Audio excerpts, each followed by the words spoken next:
Hello everyone. Hello YouTube. Whatever I'm meant to say. Hoping that this microphone being put in the same place again is going to work. This is my first motor vlog. So, hello? What's your name? Where you come from? How big's your anus? I've had a lot of sugar today, I really shouldn't have.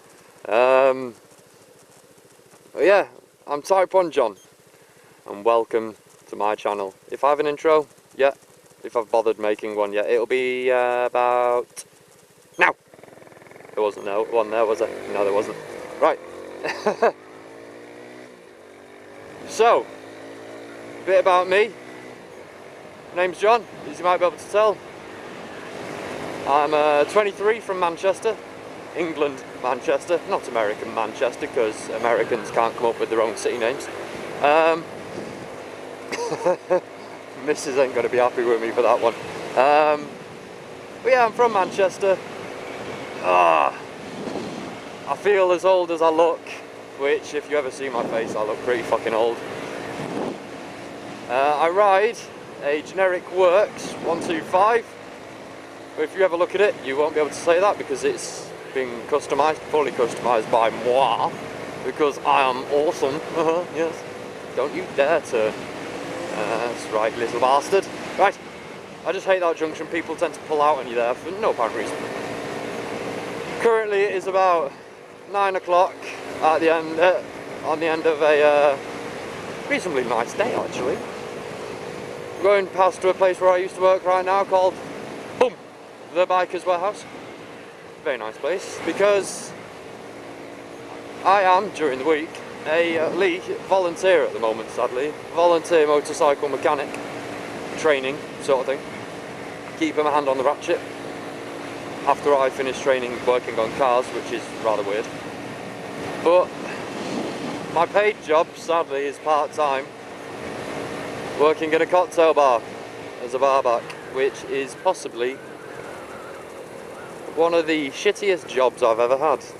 And I've had quite a few. In fact, no, it isn't the shittiest job I've ever had. What am I on about? But yeah, I've been working there while I've been looking for a full paid job as a mechanic, and I'm still working there after nearly 3 years. Depressing moment. Welcome to my channel, Depression. Oh, fucking hell. Put my visor up. But who knows, you know, maybe I'll find something.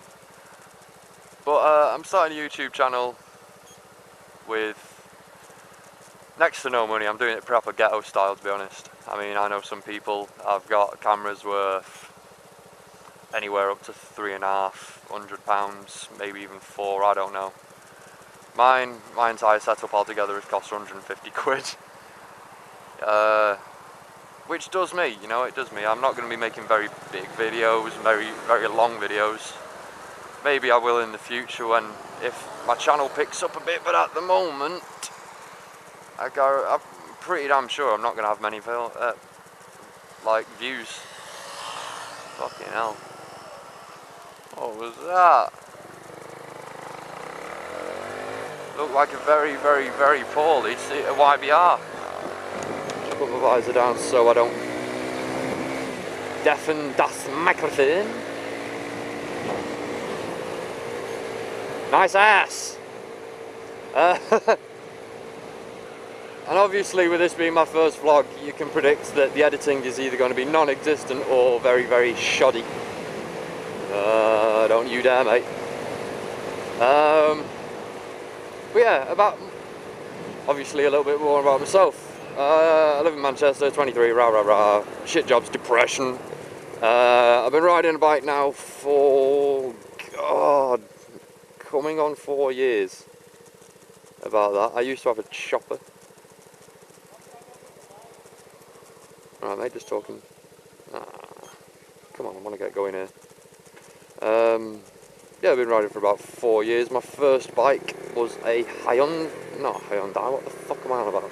A Hyosung Cruise 2, which was a piece of shit chopperoo, and it was an absolute death trap. I mean, I know people go, oh, Chinese, Taiwanese bikes are death traps anyway, but Hyundai's meant to... Why do I keep on saying Hyundai's? Hyasungs are meant to be actually rather good for the price they are priced at. Now, I bought mine when it was... God, it was coming on about... it was coming on about 5-6 years old, maybe. I bought it for 200 quid from my ex-girlfriend because it was her grandfather's when he passed away. I bought it from him. Lovely guy named Jeff.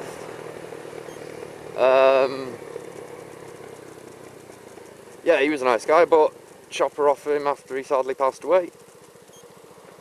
And I rode it for about a year. I'm pretty sure it was about a year. It wasn't any longer than a year. And I'd had it for about 3-4 months when I had my first bump in it, which is when I was parked in a car park and a lorry, I was sat on my bike, on my phone, texting away, engine off, but helmet on. And a lorry decided to just reverse into me. Knocked me over, smashed up the right hand side.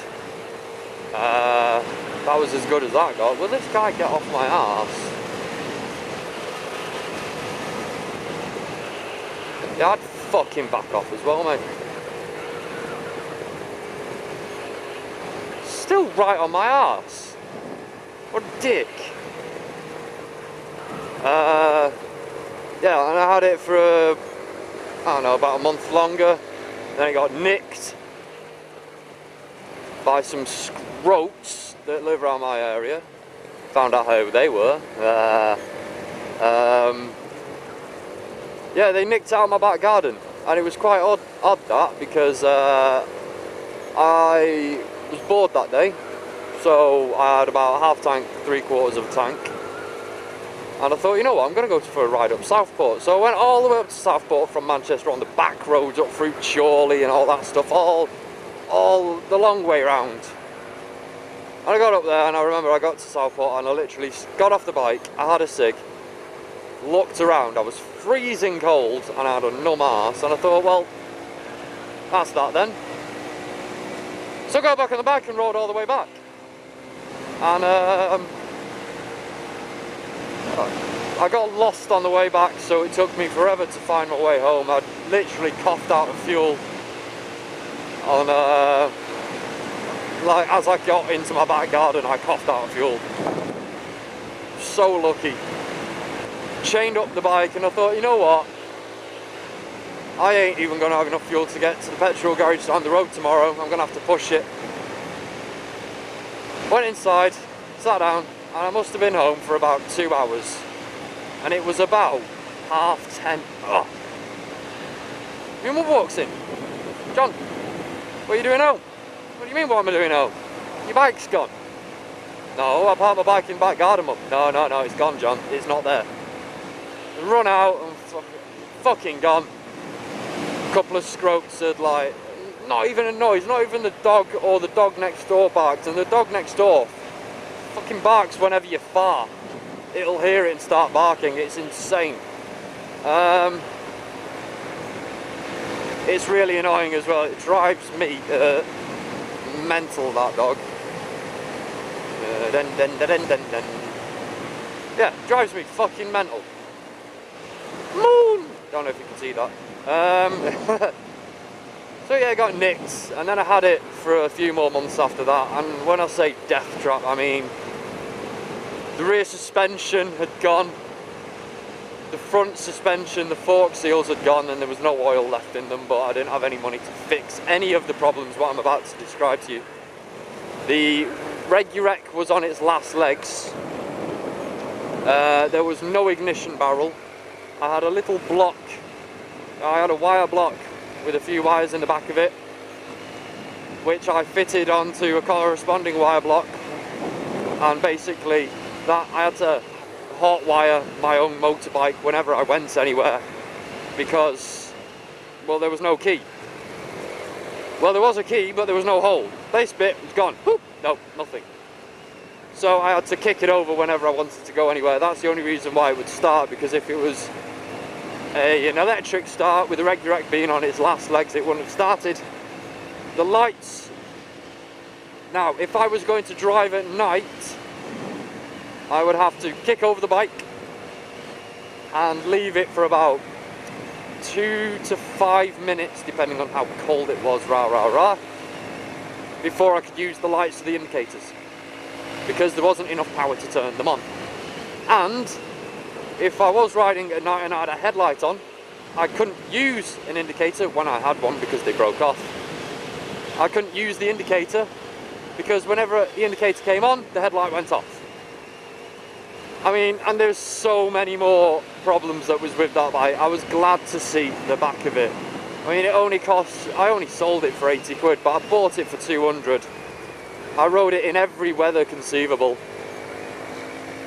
And it got stolen, I crashed it. You know, the lot, the absolute lot. It was so funny. Got rid of it, and then about 2 months afterwards, it wasn't that long, I got Jenny, the bike I'm on now, and the bike that sadly is meant to be leaving my possession soon to go to my beautiful lovely, my lovely, you know, kiss up on YouTube, haha, love you. Anyway, she's Mrs. Type 1 even though she isn't Type 1. In fact, she isn't Type anything, she's just my Mrs. Name not being given. But yeah, I've had Jenny now for nearly 3 years. We're going to be videoing a few rides out with her, well, a fair few hopefully, before I get my next bike. But I'm going to be getting that beforehand, and then basically you're going to see a glimpse of what it looks like when I bought it, well, when I buy it, and then the next time you're going to see it won't be until she is done. Because I am a very secretive and mysterious man, and I enjoy my motorbike customizing. I honestly can't tell you what I'm going to do to it yet, because simply I haven't really got a clue. All I can say is it's going to be good. Nice. Yeah, I can see myself in the camera. Let's go. I could see myself in the window. Oh, dear. Oh no, I can't sing that. Copyright. Just for the furthermore, most of the time, like now when I'm out on my rides, I actually don't, well, I know where I'm going, I know this road like the back of my hand, but do I have a destination? No. No, I don't. Sadly. Very silly of me. I'm probably going to pull over soon and... What the fuck is going on here? Is this car just going extremely slow? Yes. Probably just going to pull over and have a cigarette in a minute and then carry on riding. But this is just, it's not even much of an introduction, because to be honest I've just been babbling on about bare shit. But expect to see me around. If you ever bump into me and you recognise me, feel free to say hello. I don't bite most of the time unless asked to. Well, if my sub base ever gets over nil, you know, anyone in the Manchester area, while it's a small group at least, I don't know, maybe while it's under 1,000, that's if I ever reach 1,000, I doubt I will. But yeah, anyone up in Manchester, anyone wants to come for a ride, you know, just come up, say hello, I'll meet you, as long as you don't murder me. Please don't murder me. I don't know, let's see where the road takes us. Yeah, guys? So feel free to ride along, and I'll see you on the next ride out.